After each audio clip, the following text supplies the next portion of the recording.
Ready?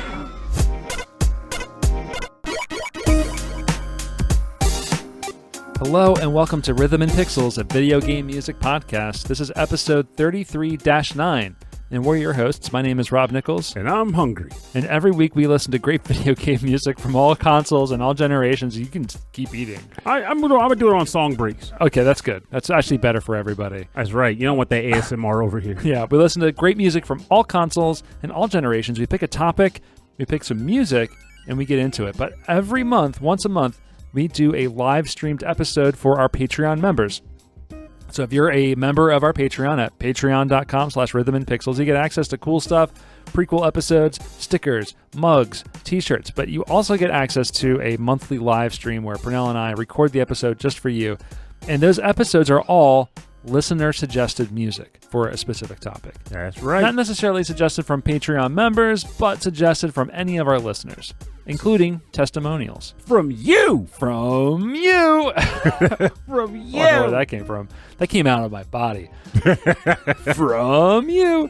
So, yeah, you have a bowl of veggies there. I have vegetables, and despite the fact that I did not go to the gym today, I'm sweating like I came out of one. It is so hot outside. It's pretty rough. That should be our episode today. Hot music. Heck, that means that next week, because it's going to probably still be hot. It's going to be rough. But over a few days ago, actually it might have been yesterday. No, 2 days ago. It was 2 days ago.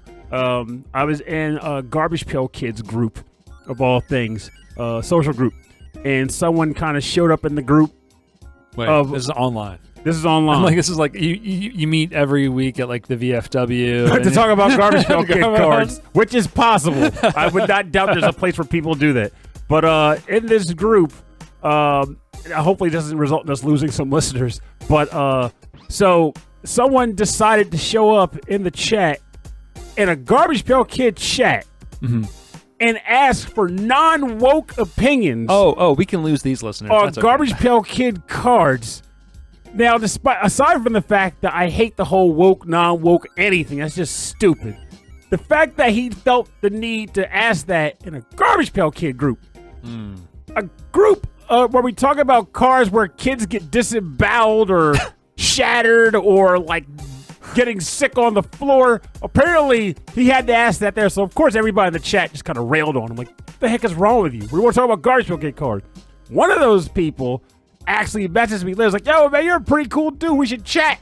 Okay. So we started talking. Oh, nice. And he learned I was trying my behind off to find Garbage Pail Kids at Walmart. Their exclusive set at Walmart. Yeah. Which the moment I heard they were going to be at Walmart, I cringed because good luck finding anything at a Walmart. Inventory-wise, because it's never really tracked. It's just thrown around. Pretty much. How do they make money? We never know. So I've gone to multiple Walmarts in the area, unable to find any. Like, I was in Baltimore for BitGen last weekend. On the way home, I stopped at a Walmart, hoping to find Garbage Pail Kid cards. So, turns out the guy was like, well, I got some extra ones from when I found them. I'll just sell them to you at cost. Oh, the guy you were bonding with over the idiot. On the internet. On the internet. Oh, in regards to the idiot. Yeah. So, like, I was like, okay, sure. So I rode up there and I met him today up in, like, near Philadelphia. Oh, okay. And I bought my cards and I came back, took a shower, and I'm like, yeah, I got Garbage Pail Kids, so I'm going to be opening them up to see if I get any of the cool hits I was hoping to get. Nice. It's like a bunch of Garbage Pail Kids. Can I open one? Of course you can open a pack of Garbage Pail I'm going to open a game. We all get a pack. Everybody, we're gonna ASMR this. Here we go. Shh.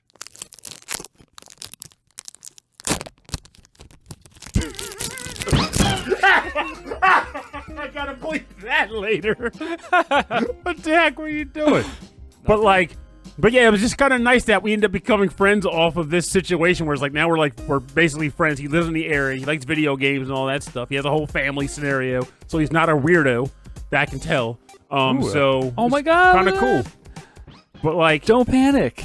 That's one of the ones right there. Don't panic. Oh, I love that. These are great. They're all based on books. Yeah. The theme is books. Oh, okay. I'm into it. Yeah. So, like, there's a couple cool ones in there. And I like that. Oh, the picture of Dorian Gray. Decaying Dorian.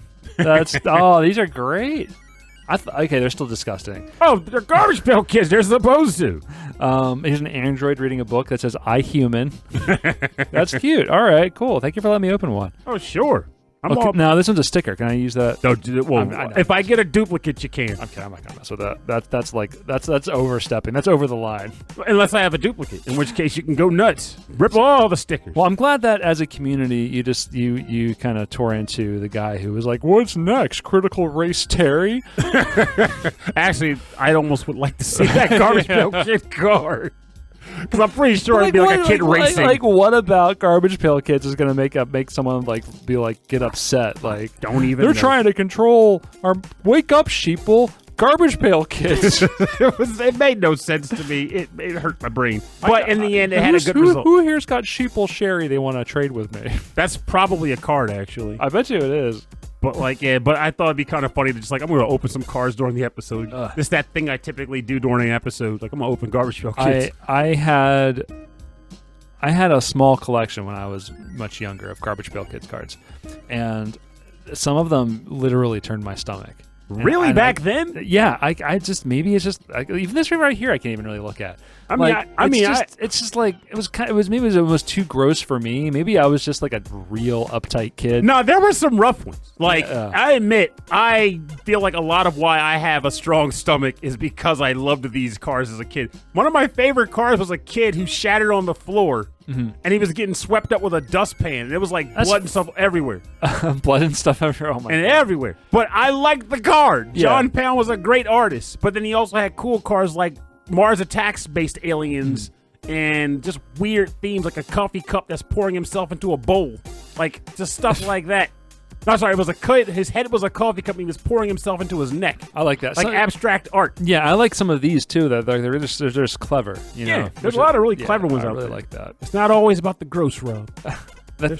Well, I mean, like now that the audience is like our age now. Oh, even back then. Our age is in our mid-20s. Oh, yeah, of course. Yeah. Of course, yeah. Youngins.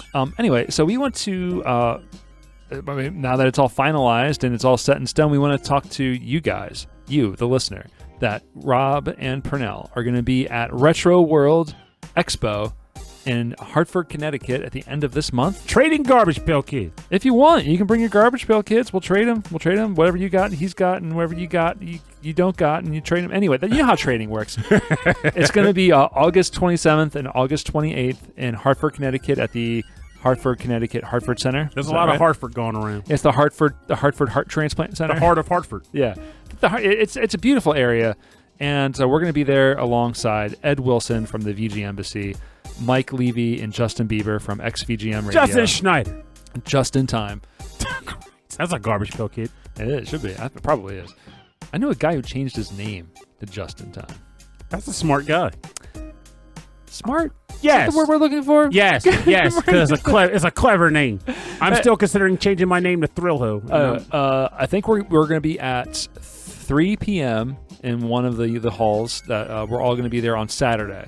And then immediately afterwards, it's going to be the Robin Purnell show and friends, and it's going to be goofy as heck.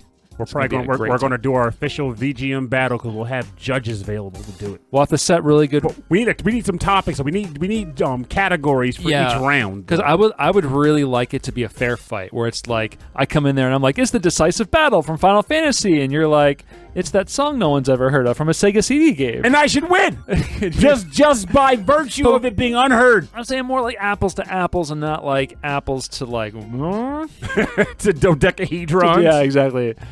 To Garbage Pail Kids. They're so good. But anyway, so check us out there. It's also a really great expo. I honestly liked Too Many Games a little bit better because I feel like it's just got a lot more stuff going on, more bands. But with that said, I'm pretty sure we're going to get a room that has 4 walls. That's true. The space we did for our podcast at Too Many Games was right next to the arcade, directly on the other side of a DDR machine, which is just, irony, honestly. But you stepped all over me. Now I'll step all over you. But for this one, it's going to be it's still pretty big. There's lots of great vendors. There's lots of great guests, and they have a few musical acts, but it's mainly focused on the games and the guests and the vendors. They do have a great arcade there. So it should be a good time. A lot of pinball. If you're into pinball beasts. If you're a pinball wizard. If you're a pinball magician. Oh, also a wizard. Pinball alchemist. I'm going to convert these points into more points. I want to change these pinballs to pinball gold. All right, so this week we are going one last time into the Masters of VGM. The Masters of VGM. Your pantheon, your Mount Rushmore of video game music. Your hall of musical heroes. Composers. The music makers. The ones who dream the dreams. The rump shakers. That's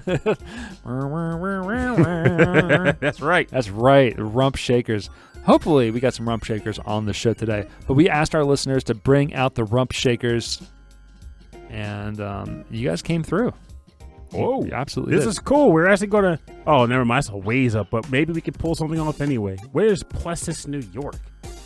What are you talking about, New York? So Rage Cage might be in our area to an extent. Oh, okay, that's kind of cool. Yeah, I know that Connecticut and New York and like all of like New England is like one giant like mash. Like, wait, when is Retro World again? Pizza thing. What? When is Retro World again? 27th, 28th. Extend your trip by like a day and come to Hartford. It'll be great. We'll actually be up there. And by the time this episode comes out, if you're in Vegas, come say hi to your old pal Rob. I'll be at the Mandalay Bay. Pull some levers, run some slots. I'm not playing any games. Come on, gotcha. Gotcha games. That's all it is. Let's get into some tunes. What do you say? I guess so. Come on. Okay.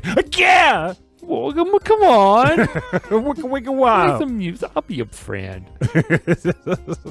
Let's get down to business. All right. Well, I got my first unique card. There we go. I'll take it. What's that? Hearing Loss Horton from Horton Hears a Hue. That is gross. I cannot look at that. It's not gross. That is disgusting. It's so accurate. All right, so what is the episode number again? 33-9. You are going first. Oh, crap. Oh, man.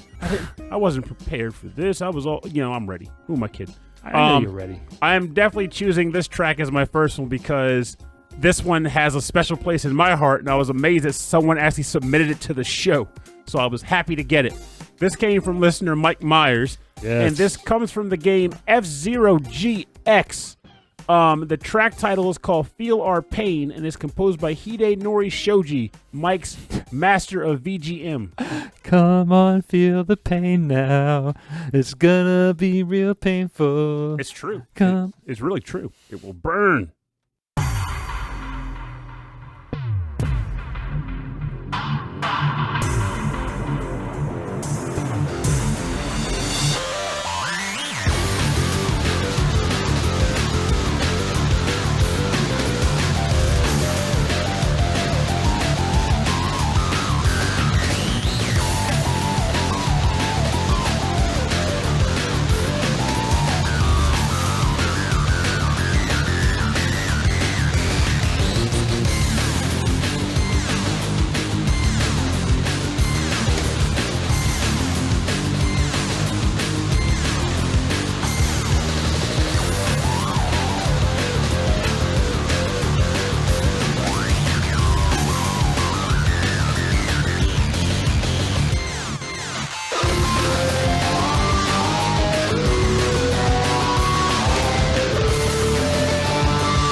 Oh, here it comes.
Welcome back. You're listening to Feel Our Pain from the game F-Zero GX, composed by Shoji Hidenori and submitted by listener and friend Mike Myers. So, he says, Shoji Hidenori worked for Sega, first in the AM2 team and then later for Yuga Gakuto Studio. He's 47 years old. His work has been featured in F-Zero GX, Super Monkey Ball, and Sonic and Sega All-Stars Racing, but he is most known as the music director for the entire Yakuza series.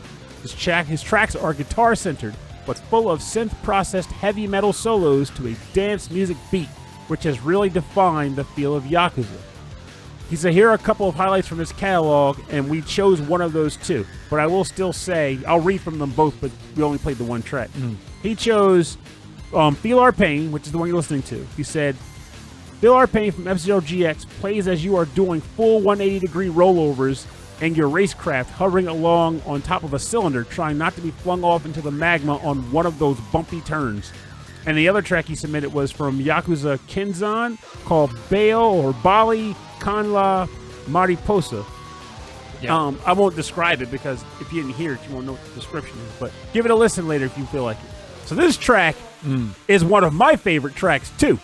I listen to it all the time. That's good. Whether I'm listening to it at work because I want to get my energy levels up, or I'm going 100 miles an hour on 95. Don't do that, everyone else. No, that's a Purnell-only thing. Maybe the Turnpike, though. Yeah, not even the Turnpike. There's cops like crazy out there these days. But like, it would be like, for example, like I'm leaving MagFest. It's like 4 in the morning. I have done that. Yeah. And I'm like trying to drive home from MagFest at 4 a.m. I got to stay up. I want to get home quickly. I'm burning this track. I'm hitting 100 or 90 miles an hour because there's no cars on the road, and I'm hoping there are no cops present. But I am flying to this thing. It's a fast song, and I do love the electronic edge to it. It's very cool. It is like very early 2000 sounding with like that synthesizer kind of like with the cutoff going wah wah wah wah wah wah wah wah wah. But like that guitar is like just constant. And then I was like, I think something's going to change. And you're like, yeah, I think the track hasn't looped yet. Then that guitar solo comes in. And also, the guitar solo is something else. The track that he describes in the game, it's so cool for this concept because, you know, the racetrack. The racetrack. Yeah. You know, F-Zero is pretty much futuristic space racing with hover cars, basically. So F-Zero GX kind of ramped that up. They had tracks that did weird things that the other games hadn't done up to this point. And this one was the prime candidate because the track is a cylinder. You can go all the way around it. And you're connected to it by, because you're driving an anti-gravity car. But if you're going too fast and you hit a turn, and you'll jump in the air and you'll lose your gravitational connection to the cylinder. Oh. You'll just fly off into space and just drive it's like a vat of magma that's below the track. It's like you have to balance the steering, hitting jumps when you're not going too fast right before a turn to go flying off the side. That's awesome. It's intense. It's ridiculously intense. I love like Wipeout. In the Wipeout series were some of my favorite games, all-time favorite games. And I thought I was pretty good at them, and it made me like, my reflexes are great, I know how to do these turns.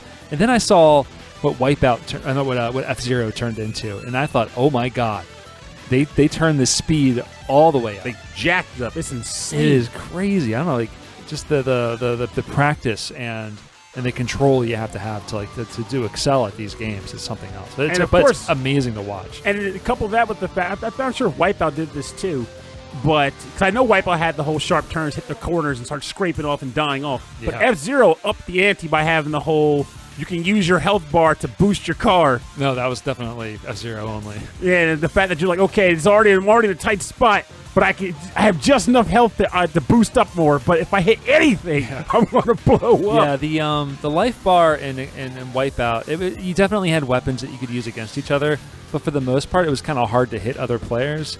Like your life bar was there because you were gonna hit something, and like that's when you were gonna die. But then if you were an absolute pro, you're like, nah, I'm not hitting it. It was all. I mean, oh man, me and Ian used to get so into it. There's actually one weapon in all of the games where it's like a one-shot kill, but like it takes a while to power up. So you gotta be like really on your opponent to I'm hit also it. assuming that if you hit a wall or something, it kind of disrupts it. Yeah, everything disrupts it. So it's like if you can pull it off. If you're playing multiplayer and you pull it off, you just knock someone out of the game entirely, and it's just really sad. And so we would have to like, okay, you can't use this one weapon. Oh, come on. We'd have because otherwise it's like House rule it. yeah, because otherwise if you knock them out of the race, then like they're not playing anymore, and that's no fun. So what happens if you get the weapon? You have to just burn it off Yeah, somewhere? burn it off. Yeah, you gotta drop it or something. Yeah, Gotta stick with Mario Kart, I guess. Red Yeah. shells for days. red shells for days. Yeah, Mario Kart didn't care. Wipeout had a little bit more seriousness to it, but yeah, definitely not Mario Kart. All right, I don't know. I'm seeing blood spill over Mario Kart. That game is about as serious as it can get. that was some fun with my family last week. All right, so okay, my first track is going to come from a late addition to the show. Gotta include the track from Electric Boogaloo. EB is bringing in music from Arkanoid Returns for the Sony PlayStation, composed by one of my favorites, Yak, aka Don't come back. Yasuhisa Watanabe. This track is called In Open Order, again from Arkanoid Returns, picked from our listener, Electric Boogaloo.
You're listening to music from the game Arkanoid Returns for the Sony PlayStation. This track is called In Open Order, composed by Yasuhisa Watanabe.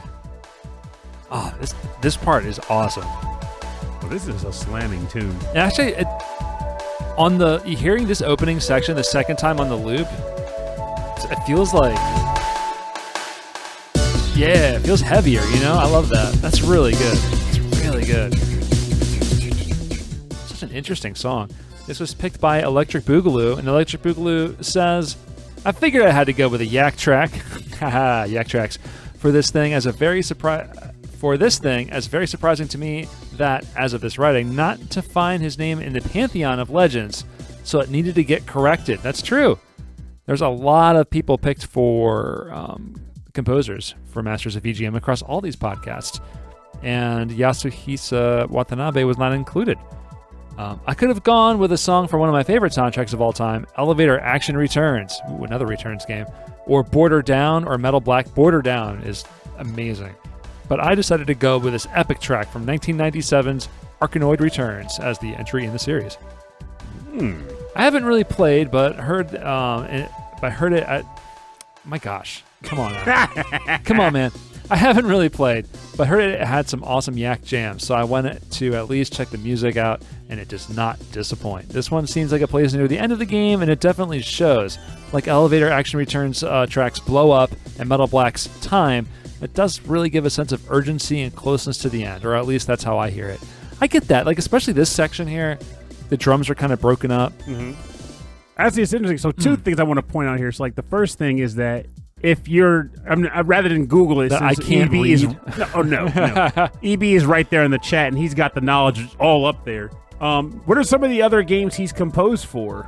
Let us know. Well, he actually just he mentioned them in testimonial. No, but I want to hear some more. Some other ones besides like the best games ever. Yes. But in addition to that, I just think he'd be happy to know that his submission came through, and Rob was excitedly jumping on. He's like, "No!" He's like, "I called dibs. It's mine." I was like, "Okay, chill." Yeah, I really wanted it. I saw the composer, I saw Electric Boogaloo, and I thought, heck yes. It's going to be good. It's going to be real good. Like, you were excited about this track. I was very shocked. I was like, okay, you can have it. Don't break my legs. It's cool. It doesn't just have like the driving beat with the sound. There's all these different sounds coming in and coming out. Like right here. Yeah, there's a little flute sound that doesn't come back all the time. There's like a little like harp sound. Yeah, there's a weird like a synth sound that goes woo. It's really cool. Well, I'm fond of it. I think it's a good track. And I love the snare drum right here. Sounds amazing. Here, one more time. That's a good snare drum. Come on.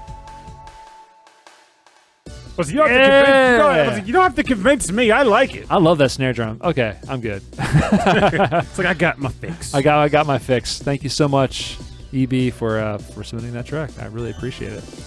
Submitting some beast mode for you. All right, what you got?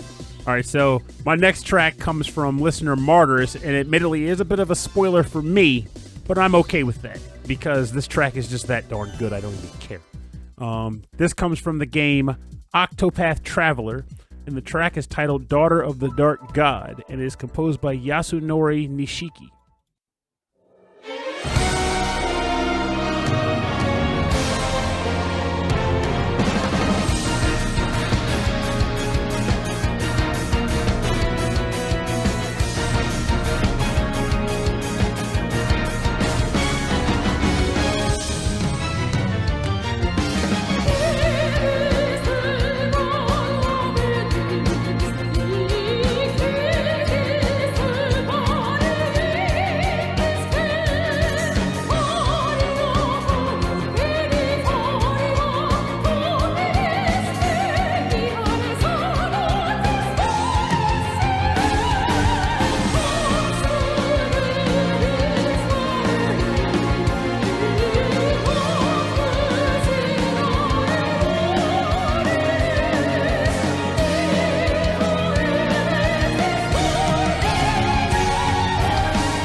Welcome back. You're listening to Daughter of the Dark God from the game Octopath Traveler, composed by Yasunori Nishiki, submitted by listener and friend Martyrus. So this one is interesting to me because I would like to know more stuff this guy's composed for. Like, you ever come across... Oh, actually, he named a game here that I'm going to definitely look for because it falls into my wheelhouse.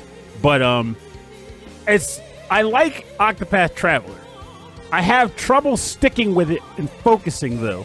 It's got this very slow vibe to it, but it's mechanically fantastic, beautiful music, great sound, everything there is good. It's just something about it that makes me have to leave and constantly come back. But I would like to hear more of what this guy has composed. So I am glad that Martyr submitted this. And it also makes me think that I need to get off my butt and get back to this game because this track, from what I remember, plays during the final hidden boss battle of the game. Like after you've beaten all the chapters for all 8 characters, you have to go back into the game and find like 2 side quests, and then through those you'll navigate to like the true final boss of the game. That's a lot of playing. Oh, it's a massive game. That's a massive game. But enough about what the heck I'm talking about. We're not here for that. We're here for what Martyr's had to say. And he says as such, this is one banger of a track, as one of the interviewees told me that he plays it to get his work done fast. It also got me interested in playing the game, though sadly I don't think I'll finish it in time for the Summer Games Challenge this year. I know that feel, buddy. But we can still count it. Just submit it anyway and just say I got X bar into it or whatever. Sure.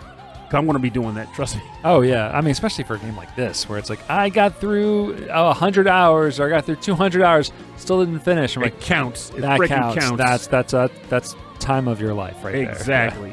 Now, in regards to the composer, Yasunori Nishiki became a composer after graduating from the Tokyo College of Music, working first for Konami. He worked on various titles, such as Quiz Magic Academy and Pro Evolution Soccer.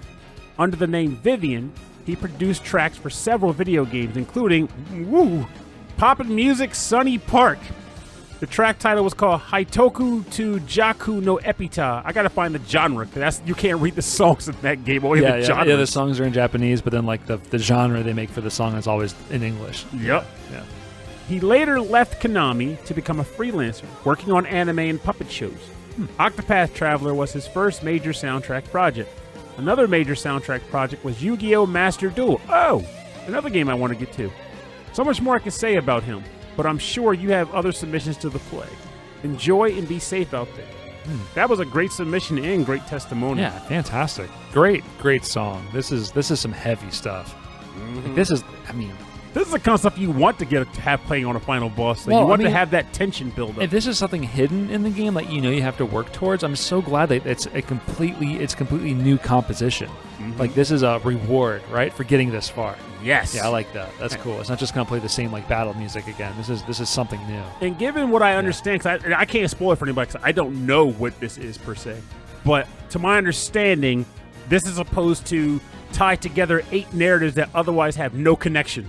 So not only is it like this level of like the actual final boss, but it's that point where you go, this is why they're all connected. Because the whole game, I couldn't tell you why. They were just 8 random travelers who decided to beat people up for each other. That's how it was. That's what it really is. It's like, hey, I got to go save this village, or I got to get vengeance on this guy who murdered my village. I'll beat up some dudes with you if you want. And then when the narrative bits happen, they don't come into play. It's just the main person for that story. Huh. But on the way there, we're just jumping people. Just give me your money. And just give me my money. It's an amazing concept to me. Like this, okay, guys, I'll take it from here. You go sit in the corner. You got it. Let's get down to business. I love the style of this game. It's all still these 2D sprites and like in this very colorful 3D, 2D type world. It's a beautiful game. Really cool looking. And even though I've seen a lot of people harp on the battle system for being like, I guess like the battles are too lengthy and difficult. I like how they do the whole thing with like the weakness breakdowns. Like all the enemies have like these shield levels that you have to break down by hitting them with their weakness multiple times. And if you pull it off, they get like 1 or 2 turns where you can do like full-blown damage to them. So it makes you really balance the type of attacks you're using. It's not just this matter of, these are really powerful moves. It's more like, I need dagger attacks because if I come across guys weak to daggers, I need to be able to whittle them down. And they don't, there may be some guys later in the game that do this, but typically they have multiple weaknesses. So you're not like, I have to have a dagger guy only. It's usually, okay, one of these 3 weaknesses, I got something like that in my inventory. It's encouraging you to play a lot of different styles in the game. So that's cool. I like that. But yeah, I can see especially with like these newer turn-based games where they're trying to make the battle systems more complicated and more interesting. They can take a longer time to play through, and if there's a lot of game, then that can really slow things down. Yes. Especially if you don't have all the time in the world to play through a game like Octopath Traveler. And that's why it's taking me so friggin' long to do. Like, I want to, but at this point, I have so many like RPGs I'm trying to work through.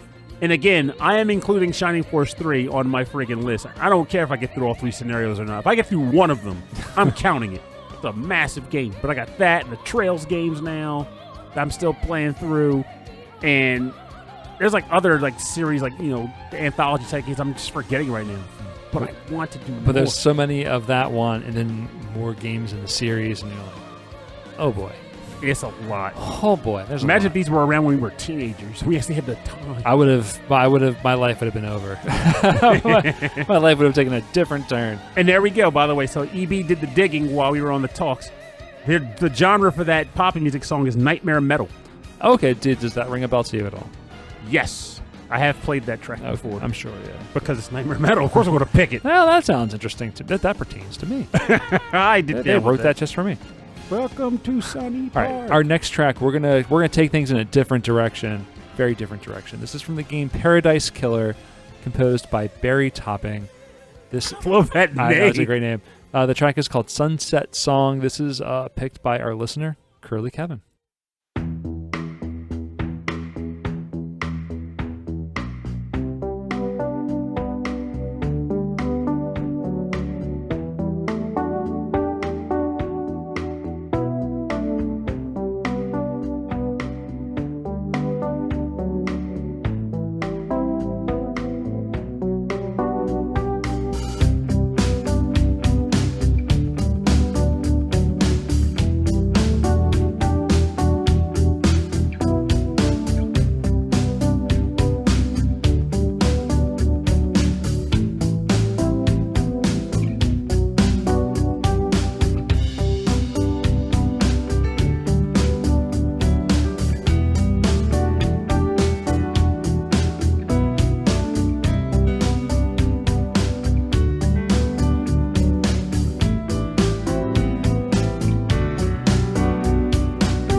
Track you chose. It was on my nose. And one of us had to do it. But Rob chose the tune and he guessed what it reminded him of. What is the track, Rob? This is I'll Be Watching You by the Police. Definitely inspired by. No, this is called Sunset Song from Paradise Killer, composed by Barry Topping. I love almost all the music. I mean, there hasn't been a track in this game that I haven't turned down. I agree. So good. This was picked by Curly Kevin. Curly Kevin says, you asked for it on the last Patreon episode, and you get it in this email. I love that. I like to provide great customer service in all my roles. Barry Topping is one of my suggestions for a master of video game music. He composed Paradise Killer and a Doom 2 mod called Thatcher's Tech Base that was released in September 2021. What? A Doom 2 mod in 2021? Well, I mean, you got to have something to play on your refrigerator or your toaster or your car or your toothbrush or whatever. At work. I will suggest tracks from both. And so I picked the one from Paradise Killer. I want to give a shout out to Mike and Justin from XVGM for introducing me to the game when they interviewed Barry Topping. I really enjoyed this game, and the music is a big part of the game while you explore the island in first-person view. I'm going to go back later this year and finish finding all the updated content, which lets you add new music to your soundtrack inventory. Fun fact, Barry Topping is a voice of one of the colorful cast members of the game. He also wrote the lyrics to the vocal songs. I love that. The singer's name is Fiona Lynch. If I remember correctly from that interview, Fiona sings at a bar down the road from where Barry lives, but you'll have to double check since last time I heard the interview was early last year. That's cool. I want to read this. Thatcher's Tech Base is a Doom 2 mod about former Prime Minister Margaret Thatcher rising from the dead, and the player has to stop her in the United Kingdom. It is very different from Paradise Killer and shows the range he has. I have never played Doom 2, but this is interesting. I played a lot of Doom 2. And this is this the first time someone has suggested music from a video game mod? Is this the first time someone suggested music from a video game? I know I've submitted a track from a video game mod. Have I played it? I think I've turned them all down. I'm like, for now. Remember I did Tea Time with Ellie from Sonic after the episode. Which, by the way, Would you call Mega Man Unlimited a mod? There's been some Mega Man mods. It's a fan game. It's and then also Rock and Roll, Mega Man Rock and Roll. So a little bit, but a Doom 2 mod to have its original music is also pretty cool. So. Very cool suggestion. Very, very good pick. We're going to use this as a backing track for our next item of business, which is Board Game Beats with Purnell, where Purnell plays board games, comes back to talk about them.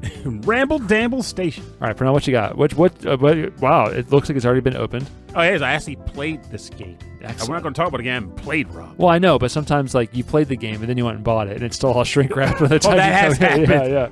But in the case, this is called Overboss, a boss monster adventure. So if you've heard of the game Boss Monster, which is like a card game from over the years, this is a game by those people. It is essentially a game where you're trying to design an overworld. Think like the Legend of Zelda overworld. You're trying to build one from the ground up by taking from a series of there's a total of 11 or 12 different tile types in the game, and of those you take 5 of them, and then the corresponding monsters that grow on them, and they go out into a shuffle deck and a market where it's a terrain tile coupled with a monster that get drawn up at random. On your turn, you have to pretty much draft one of those and place it onto your overworld board. And depending on the type of tile you play, that has placement rules that determines how you get points for it. Like, for example, if you play a desert tile, you want to place desert tiles next to desert tiles, and depending on how many of them you have connected, that's how many points it's worth. A castle is straight up worth 2 points, but if you can put the actual vampire or monster that's associated with it on top, it's worth 4 points. And there's one Cloud City where you get -1 point for every type of terrain that is different that is next to it. So it kind of forces you to choose how you want to play the game and how you want to play your tiles down there, score most effectively. And then the monsters can score bonuses based on if they're horizontal or vertically connected to each other. It's a surprisingly simple game that will still mess with you from a form of choices, because you'll find yourself thinking, well, I have to take this tile, but I don't want that monster. So can I do something with it in order to justify taking the tile to get the most points? And if you want to play harder versions of the game or more advanced ones, you can choose an actual boss monster to be the boss of your overworld.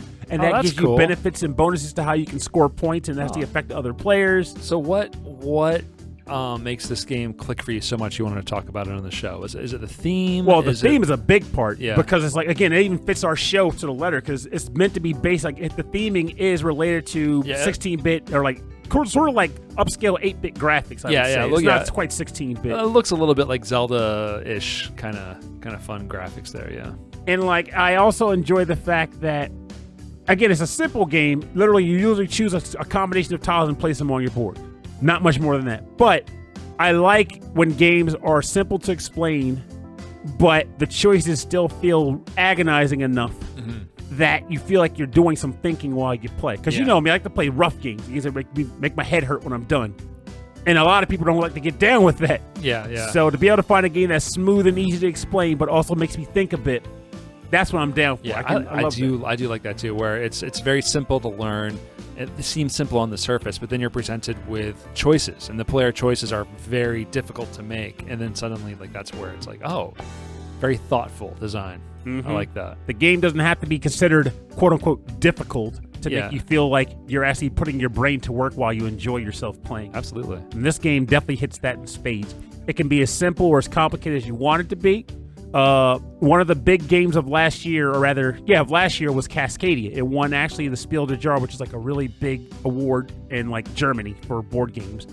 This game is compared very much to that on a number of levels. Oh, wow. And I do feel like they're different enough that I'm okay with having this while another friend has Cascadia. Well, let's just bring that over next time we play, because that seems like something we would get into. Oh, I'd absolutely do that, because it is a solid game. Mm-hmm. And I feel like people who listen to the show that like video games that have been like kind of tiptoeing around the idea of maybe playing a board game, I feel like this might be a good step in that direction to give it a shot, because again, it's all vibed around like, video game graphics. Mm-hmm. A lot of their games are like that, actually, where they do like use like video game graphics to present the product. Yeah. And the rules are not too complicated, so you don't have to sit there and feel like you're burning your brain reading a manual. It's literally like a booklet that has some fun dialogue where the bosses are explaining the rules to you and telling you what the tiles can do. It's a really easy learn. I like that. So what would you say age group it would kind of go towards? Well, I'm not going to say it. The game will tell me that. The game claims ages 8 and up, and I could totally see that. I could see that too. I mean, that feels about right to me for what you described. Mm-hmm. And I think that's important too, because like a lot of people have families, and like, are they going to get a game that everybody could play? Or are they getting a game that only the adults are going to understand? So that's pretty good. 8 and up, maybe a smart 7-year-old. Oh yeah, yeah. Get them in there. Have some fun. Yeah, totally. But I definitely feel like this is a game. Also, the organizer in this thing is fantastic. It's like a nice plastic tray. There's having a box organized well. I can't. Like, chef's yes, kiss. it's like it doesn't have to be so complicated. I just don't want my cards flying everywhere. I want to be able to put it on a shelf without everything falling out. And that's what this is. It has a lid and everything. It's great. That's fantastic stuff. All right, so what is your next pick then? Okay, because this comes from the board game Overboss. I'm kidding. But I am going to take a second because I got to actually get my head in the game, because I was talking about board games and now I got to find my sheet. Here we go. Found my jam. This comes from Cam Leonard, which is funny because I'm going to use it because he says it, a.k.a. the Trash King. His track is from the game Pyre, which I've actually never played, but I'm a little familiar with. It's like something like a soccer type game or something that you're playing in it. But it's supposed to have like a meaty narrative. And it's called Never to Return, and it's composed by Darren Korb with vocals by Ashley Barrett.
shall remain, 'cause freedom shall be earned. To fly this prison never to return.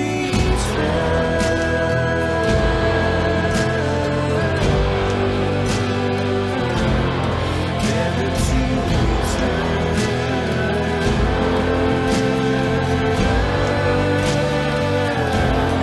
Never to return.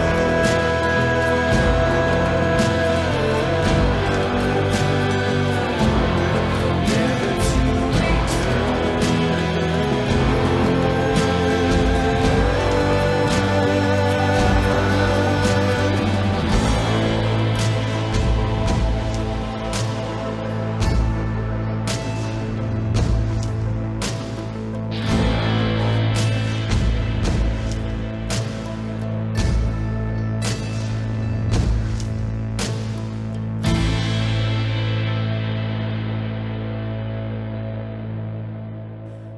Welcome back. You are listening to Never to Return from the game Pyre, composed by Darren Korb with vocals by Ashley Barrett.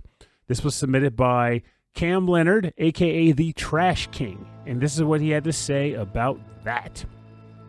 I wanted to submit my personal pick for Absolute Master of VGM for Patreon this month, and that being Darren Korb. He is the music director and composer for all of Supergiant Games, my personal favorite game company, and his work is nothing short of consistent masterpieces. There are no times in any of his soundtracks where I'm bored or unaware of his music. As a matter of fact, his music is the first thing I learned about these games back when Bastion first came out. If Spotify's yearly metrics were a thing in 2011, it would have put Bastion's soundtrack at the very top of my most listened to music. I was obsessed. And the thing is, I was listening to that soundtrack for months before I even got the game. The soundtrack was actually why I got the game, which I think is about as strong a reason to be considered a master of video game music as any. I want to provide my favorites of his track so far from the games I've played, though I still haven't gotten around to Transistor, and provide a short testimonial. And of course I'm going to read the one for the track I selected, being Pyre. I'm currently playing Pyre and having a blast. I just reached the part where you first hear this song, and dang! It makes that encounter have so much power! I don't want to get into the weeds about the details, but the gameplay is basically a fantasy version of what I understand rugby to be. And each time you face another team, you usually hear their theme, all of which rule. But at this specific type of encounter, you're achieving the stated plot goals for the game, and this song plays over it, and God, it's gorgeous. All the other matches are tense in their own way, but the vocals and the melancholy guitar make this such an emotional moment for the game. Cannot wait to continue hearing this and everything else this awesome game has to offer. I'm on that board too. It's great. He's got a sound, man. Like it's a very it's folky but very deep sound. It's very cool. And it's funny he mentions Bastion because that was the first time I heard of any of his music too. And driving home from work, I was bopping Spike on a Rail from Bastion because the moment I saw his testimonial, Bastion immediately came back to mind, and that song is the one I think about when I think of Bastion, on to the letter. It's so good. There's a postscript to the testimonials here from Cam Leonard. It says, P.S. You're welcome, Rob, for being the person who finally suggested a song good enough to incentivize you to play Spiritfarer, since you picked it up the week after I submitted my track for that month's Patreon episode. Haha, that game is perfect, and I'm so glad you enjoyed it too. I am playing it twice. You're playing it again? Yeah, we've played through it, and now we pick it up every once in a while because it's joined Final Fantasy X on the Pantheon. Yeah, I just want to visit those characters again, and we're like, well, now we're here, we can do all the 100% stuff. Hey, Trash King, it's good. You should appreciate that. Rob and his wife have played Final Fantasy X ad nauseum since like 2005. I'm not even making that up. No. It's been about that long. And this apparently HD remaster did a lot for our marriage. Yeah, and they play it because it's like a comfort game for them. Yeah. And this has apparently joined the list of comfort games. That is of two games. Yeah, it's up there. Chrono Cross I was going to say was up there. I've been playing it again, and it's like, oh, that's right. It was fun. But it ain't comfort. Doesn't hold up. Final Fantasy X holds up. Final Fantasy X absolutely holds up. Here I come. Dad.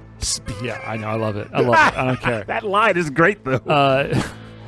Spiritfarer is gorgeous, start to finish, and just so emotional, and emotional in a way I wasn't expecting it to be, like, successfully that make me feel that emotional. So I really recommend people check it out. It's very easy platforming. It's fun crafting and exploring, and just, on your way to death. It's fantastic. But the only thing I can add to it is, like, if you're like me, you have to come into it knowing it's a slow experience. You're not ramped up. You're not revving anything.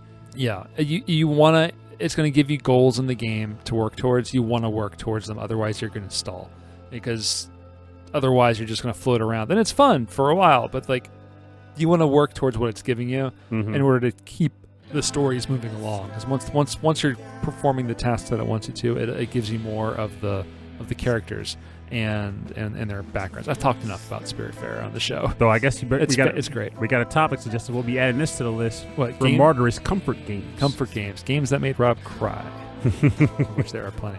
Final Fantasy X is still one of Soulless Sanctuary's best Final Fantasy games, personally. Hey, I'm not knocking it. Like, deep down, I feel like the only Final Fantasy game I played, not including the online ones, because I didn't bother those at all, that I was just like, this is just not for me, is Final Fantasy VIII.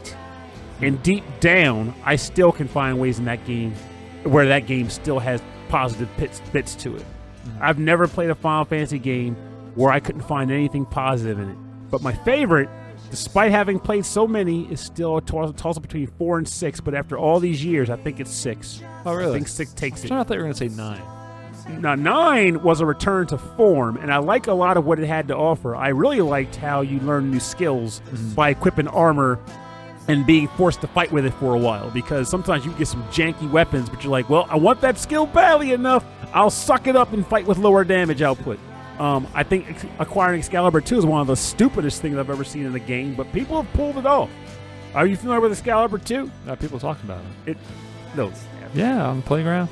I don't remember the exact amount of time, but it's something stupid low, like getting to the very last dungeon in Final Fantasy 9 in like 9 hours or something. Oh, so like it's crazy. The conditions to earn it is a little high. Yeah, it's like you get to the end, get this cool weapon. It's like, what's the point? It took me 9 hours to get here. Yeah, that's something else. I really enjoyed 8 when I played it when I was younger. Like when it came out, I enjoyed it. I didn't finish it mainly because the battle systems really encouraged you to use summons a lot, and the summons were very slow, and the animations had to go through 100% every time. And then you had to boost. Yeah, there's a lot going on, so that kept me from being like, I'm not enjoying playing through the game anymore, but I really liked the characters and the story up to that point, so. But I got pretty far. And that's kind of where I was with it, too. Like, despite as much as everybody likes to make fun of Squall, I actually was okay with the characters in the game. Yeah. I like the characters. And I do make fun of the whole all amnesiac, nursery kids. But even still, I liked how that all played out. I just couldn't deal with the whole summoning thing. I hated that when I junctioned, I would want to hoard the spells because the spells determine how powerful your junction setup was. So you gotta hang on to them. I felt like Squall was like the angsty teenager, and that's just, teenagers are angsty. They're like that. That's how it was written. Yeah, that's how it was written. So, because people will give Titus that kind of stuff too, or Titus, however you want to say it. We're not going down that road where they'll say Titus.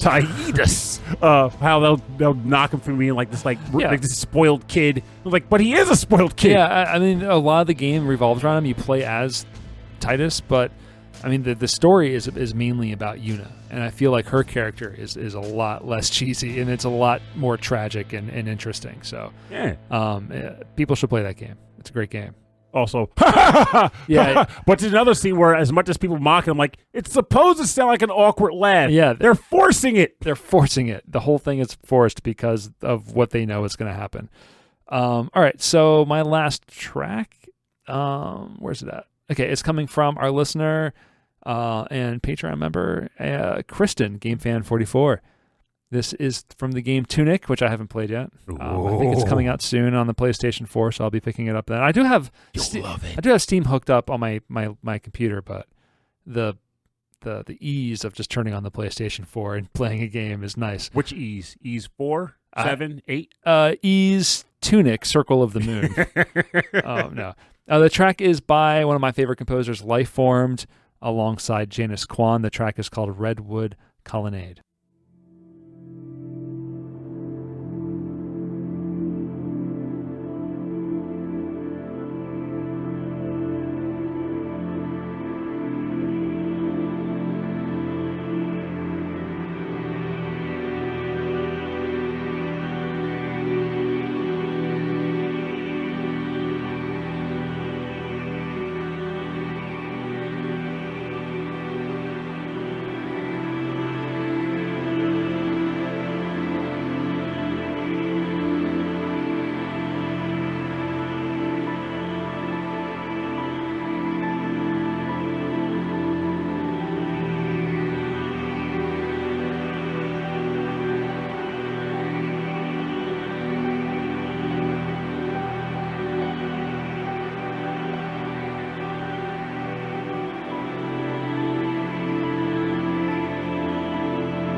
You're listening to Redwood Colonnade from the game Tunic, composed by Lifeformed alongside Janice Kwan.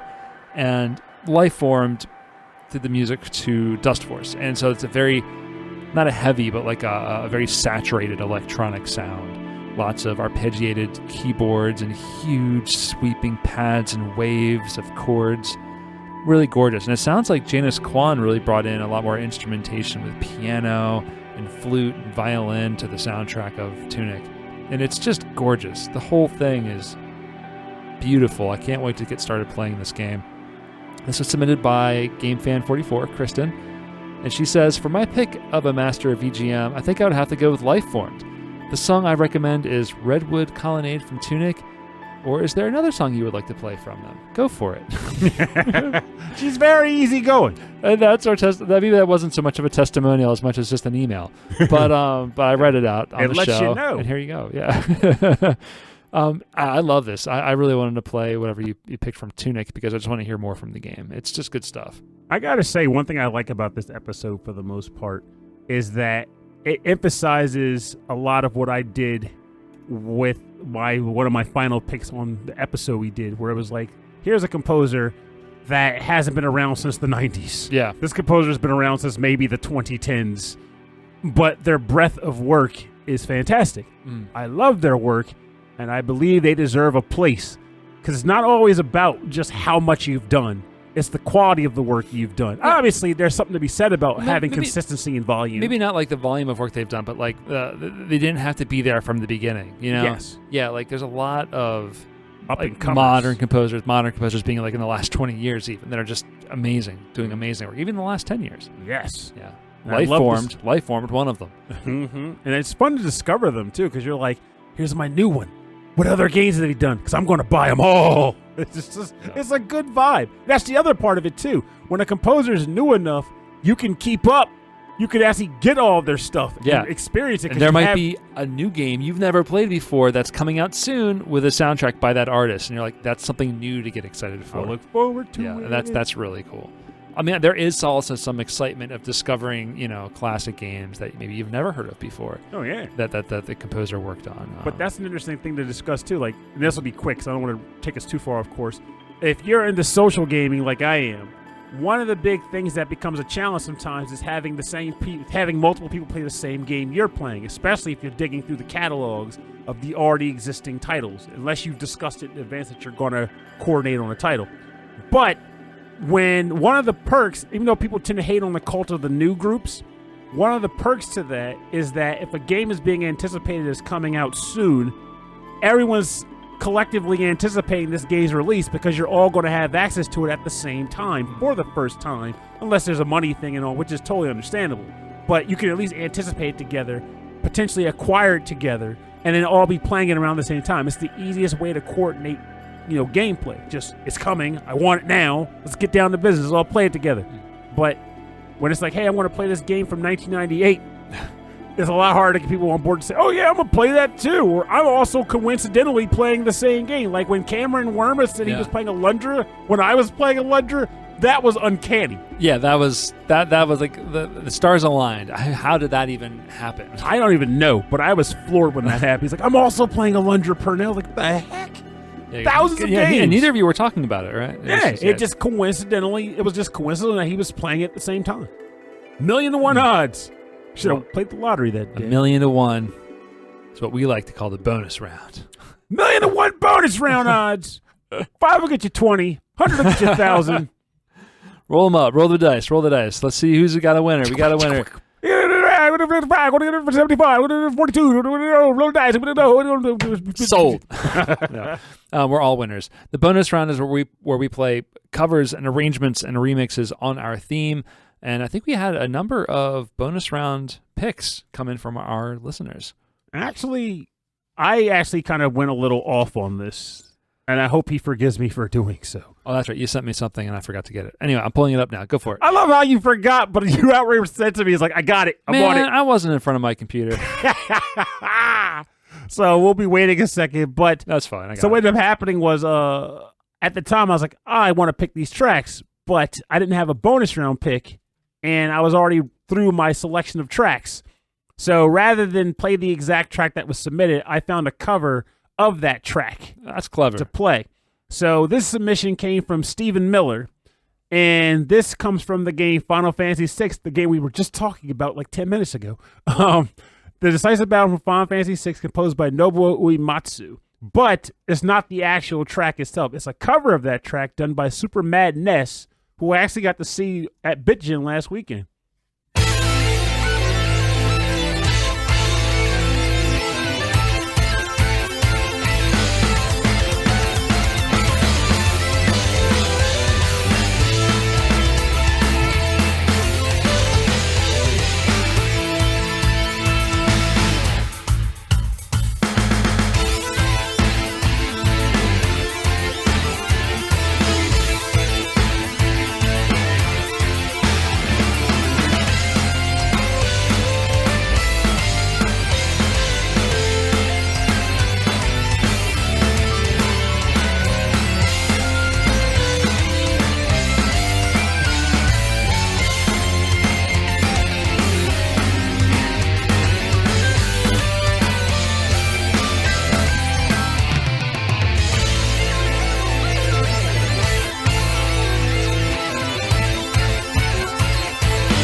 Welcome back. You just listened to the Decisive Battle from Final Fantasy VI on the Super Nintendo, originally composed by Nobuo Uematsu, but covered in this instance by the band Super MadNES. So when Stephen Miller submitted this track, this was an easy go-to because, as Soulless Sanctuary mentioned in the chat, as one of her favorite Final Fantasy boss themes, I'd up it just a tad bit more and say I think this is my favorite Final Fantasy boss theme. Closest probably being something like Those Who Fight Further or Battle on the Big Bridge. But this one I think ultimately is my number one across the franchise. I've listened to it the most of any of them. I've listened to it at the gym. I used to listen to it in grade school. Like, this was my bop. And you feel the energy when this is playing. Like, you feel that pressure on your shoulders. Especially if this was like active time battles, so when you know what enemy's about to do, things like, I gotta boat up, use haste, quick, someone charge up your bar. Like, it's perfect. But again, I'm rambling. This isn't my pick. This is Stephen Miller's pick. So let's talk about what he has to say. He goes, "Hey guys, given the theme, as well as my proclivities for RPGs, I wanted to pick tracks from my most favorite informative soundtracks, which just so happened to be composed by two of the most important VGM composers in the biz. I'll name them both, but talk about the track. He names Chrono Cross's composer Yasunori Mitsuda, but then the track that I chose, of course, was from Final Fantasy VI, Nobuo Uematsu. And about Uematsu, he says, Nobuo Uematsu is the greatest of all time, the GOAT. This is indisputable, in his opinion. The man works a SNES sound chip like Mozart on a harpsichord or Beethoven on a piano. The beginning sequence in Final Fantasy VI has a huge amount of top-tier VGM thrown at you right away, what with the intro, the Narshe theme, and the regular battle theme. Capping off this intro, however, is this absolute Deep Purple-inspired prog rock banger. That is how you soundtrack an intro. Here to that. And every time I hear a person who claims they fought Welk, who was the first boss that this plays for, and could not figure out how to beat them, I smile a little on the inside. Because that's the game literally telling you. No, Chris Miller said that to us once. It was Chris Miller who brought that up. That's when the game is literally telling you, hey, this game is going to be a little different from previous Final Fantasy games in a sense. There's like times you want to time attacks based on the Based on phase what's the boss is happening. in. Yeah. They don't hit him when he's in his shell. That sort of thing. But like, just so Chris Miller knows if he's listening to this, you're not the only person I've heard say they had trouble understanding how to beat Welk. You're not alone in that, buddy. But it does make me smile when I'm like, it happens to people. But it's just so freaking good. I mean, this song, I think, is also a masterpiece of the series, of the whole series. Yes. Yeah, and I remember, like, there was that battle on the snowfield. It was the very first time in the series, actually, where they were like, hey, for this battle, take all your party members and split them up into multiple mini parties, and you have to kind of run through this snowfield and fight on different fronts. And at the very end of the snowfield, you have to fight Kefka when he gets angry at the fact that you took out his army. And this track plays like, oh, it's just Kefka. He's just his miniature sprite. Yeah. Like, he's not even the big version of him yet. He's just a little sprite, and he's still like brawling with you. It's like, this is a really engaging fight. I'm excited about this. And this is playing in the snow. It's freaking good. It's good. It's really, really. But still in that 16-bit world where you have to use your imagination of these people like running through the snow and battling with monsters and things like that, because otherwise it's just little sprites on the screen moving around back and forth. But that's the thing. But back in the day, though, that's what it felt. It wasn't even imagining. It felt like that's what was happening. Yeah. And it's, as I said, there's something about being in that era, because even if I play games that came out back then in the present with all of my years of aging experience and whatever, even though I can still feel engaged and enjoy it, it doesn't hit on the same notes as they did when I first played them at that age, at that time, at that level of technology. Right. You can't go back. But you can't experience like some of these amazing revelations for the first time again. Agreed. Like, wow, they could do that, or wow, I didn't know this was possible. And that's the other thing too. It's like, it's amazing. And I'll say this real quick. Like, Chris Weisner says that he feels as though Battle of the Four Fiends from Final Fantasy IV is his personal favorite, and I can totally see that, because that track is a banger too. But there's something to be said about the modern age, like for all the new releases that we're getting, and how they say, look at the graphic change, we get the shading just right here, and there's this cat running around the screen, and all these different things. No matter how much more they put into these games, I don't feel like that hook of, wow, this is so impressive. It doesn't hit that way anymore. It's like, you've hit the echelon of what can be impressive. Now everything is just fine tuning. Well, I mean, and if we're going to talk about like some of the greatest classics, and also about Yasunori Matsuda, we're going to go to our next pick from Chris Weisner, our listener Chris Weisner. The wise guy, he's in it. The wise guy's in it. He picked from the game Chrono Trigger. This is from Yasunori Matsuda. This is arranged and performed by the Blake Robinson Synthetic Orchestra. The track is Outskirts of Time.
Okay, you were listening to The Outskirts of Time from Chrono Trigger, composed by Yasunori Mitsuda, arranged and performed by the Blake Robinson Synthetic Orchestra.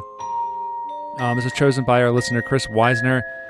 He says, I thought about this week's topic seemingly forever. I combed through endless folders of video game music MP3s, dating back to the prehistoric era on my desktop. I flipped through tons of modern VGM vinyl on my shelves. I even booted up a handful of games to see what jumped out at me from the dark ages. And yet, I kept coming back to the name that was on my shortlist from the start, Yasunori Mitsuda. Never forget that Mitsuda-san threatened to leave Square if they didn't give him a proper chance as a composer after years of being a sound engineer, so they assigned him Chrono Trigger, one of the most beloved games and soundtracks of all time, and it was the man's debut.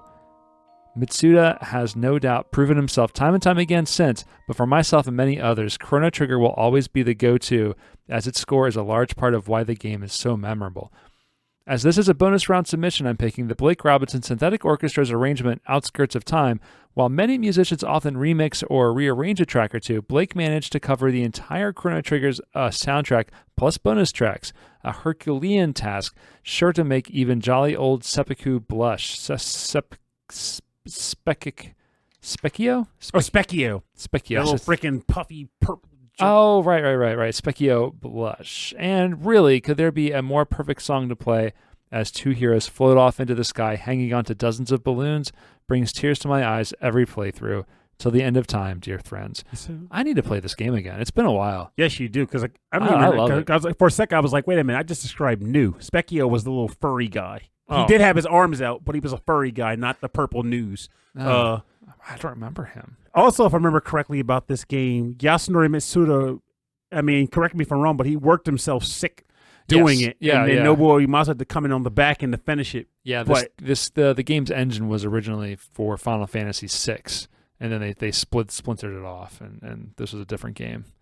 Yeah, because the fact that he worked himself literally ill to make this OST, and it turned out to be so good. So good. And all these orchestrated arrangements of the music it brings it to more life, While retaining the music still feels this good from the game engine, from the Super Nintendo itself. Orchestrated, it brings so much of a human element to it that's just makes you feel things. But can you imagine what would have happened if he did work himself sick and then the OST was terrible? That would have been sad, for sure. You probably wouldn't be here talking about it. That would have been rough.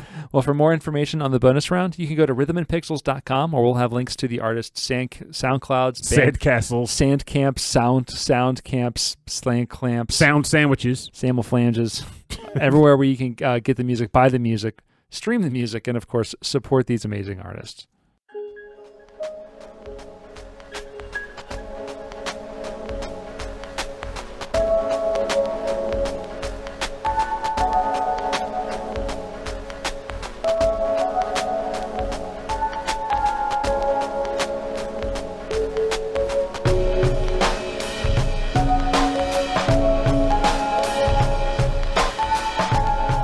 All right, thanks for joining us on episode 33-9 of Rhythm and Pixels. This is our return to the Masters of VGM.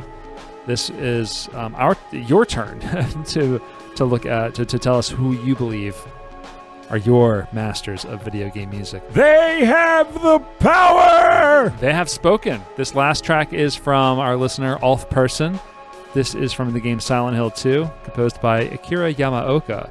Alone in the Town. Do you have the little testimonial there? But of course. He says, oh man, there's so many good composers, but my vote goes to Akira Yamaoka. His Silent Hill 2 soundtrack is extremely solid, atmospherically creepy music mixed with Scandi pop rock, but there's also some jazz and metal mixed in there. Two of my favorite tracks are Promise and Alone in the Town, but I'll let you guys decide which is to be played. Well, here you go. Yeah. Alone in the Town. But you're not alone with us because we're all blabbing together. Yeah. I was going to pick Don't you?